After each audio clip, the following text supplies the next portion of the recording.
Judge Garland, it's really good to see you sitting before the Judiciary Committee of the United States Senate. Thank you, Senator. I'm really grateful.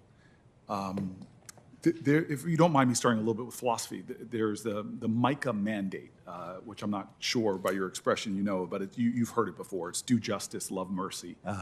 That mandate I do know. Yeah. Yes, and walk humbly. It seems like a pretty good mandate for life. Yes. And this idea of justice, to me, is fundamental to the ideals of a nation, founded with a lot of injustice at the time, but the brilliance of the imperfect geniuses of our founders who aspired to create a society that, John Lewis and others would have called the more beloved community. And one of an activist I've read a lot, a theologian, said, what does love look like in public? It looks like justice. And you have, to me, perhaps one of the more important positions on the planet Earth for trying to create a more just society.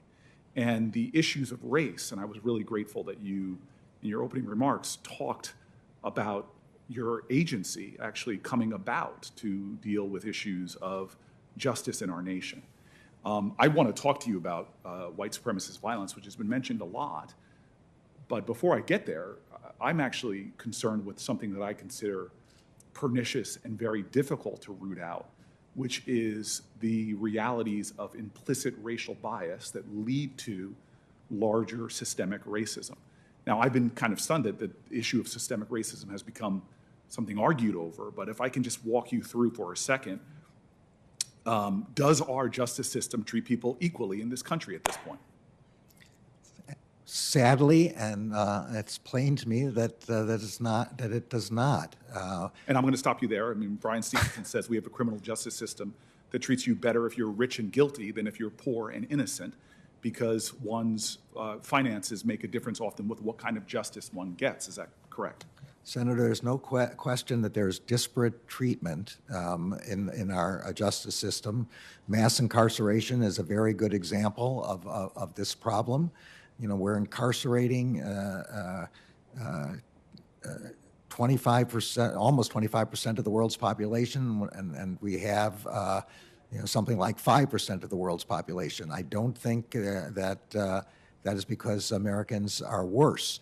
But what underlies that is the disparate treatment of blacks and communities of color. Well, let's drill down on that for a second. Yeah. So one of the big things driving arrests in our country, stunningly to me, even that it's still the case, is marijuana arrests. We had in 2019 more marijuana arrests for possession than all violent crime arrests combined. Now, when you break out that data and disaggregate along racial lines, it is shocking that an African American has no difference in usage or selling than someone who's white in America, but their likelihood of being arrested for doing things that 2 of the last 4 presidents admitted to doing is 3 to 4 times higher than somebody white.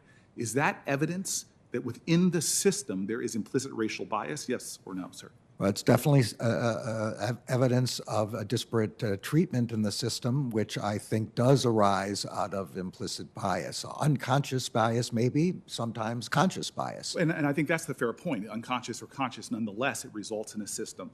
And I've had great conversations with people on both sides of the aisle, heads of think tanks that all speak to this as abhorrent to American ideals, that we still have a system that so disparately treats people at every point. The station house adjustment, which I know you know what that is, which I've seen happen as a mayor, that people get called in for, arrested for possession of marijuana, and the police make a decision like just leave and your parents come or whatever, and it's dismissed with. We see from station house adjustments to charging, to bail, to sentencing, every objective analysis has shown that race right now in our country is still playing a specific influence in the justice that someone gets. You're aware of all of this, yes? I am, and this is a particular part of the reason why at this moment I think I wanted to be the Attorney General. Right. I want to do the best I can to stop this. I want to get to that. To the point that a lot of my folks are making, you just made, it does not mean that the people who are engaged in this are racist overtly. It means that they have an implicit racial bias that often leads them to make different decisions about different people. That's correct. Yes, and also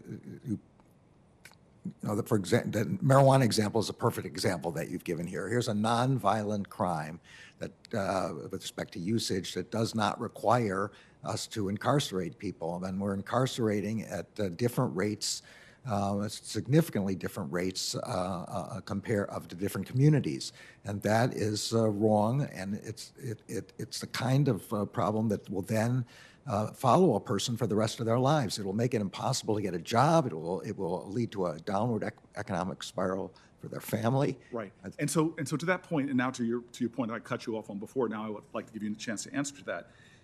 Here you were in an agency that was formed to deal with the kind of systemic racism that was going on at that time.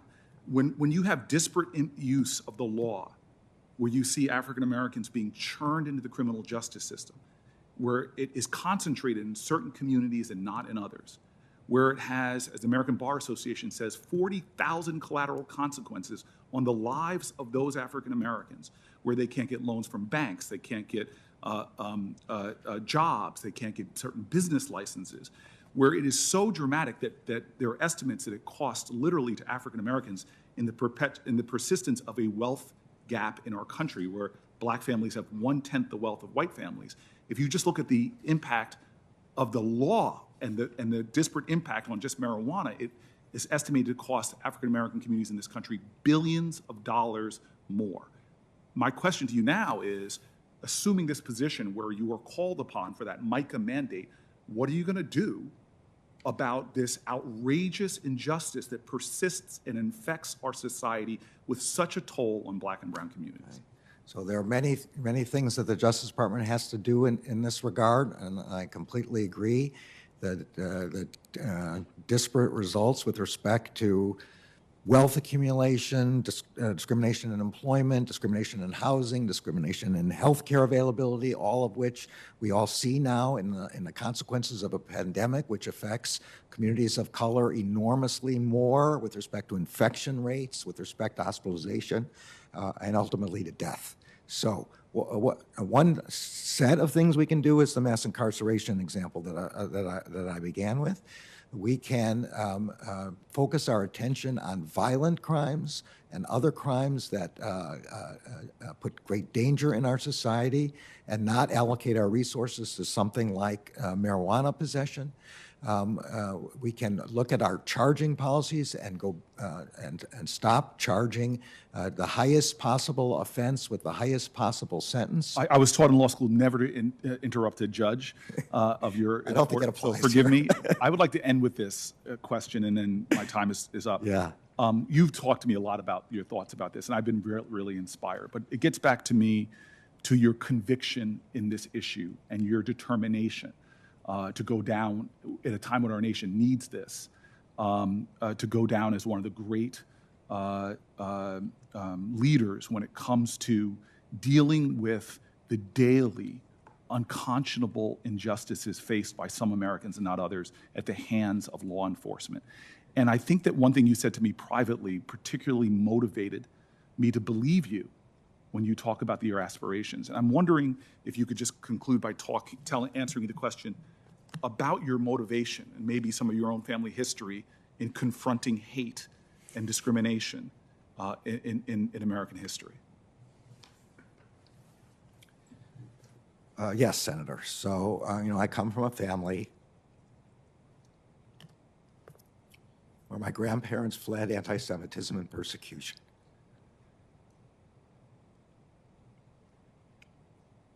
The country took us in, and protected us. And I feel an obligation to the country to pay back. And this is the highest, best use of my own set of skills to pay back. And so I want very much to be the kind of attorney general that you're saying I could become. And I'll do my best to try to be that kind of attorney general. I believe your heart, and I'm grateful that you are living that MICA mandate. Thank you, Senator Booker.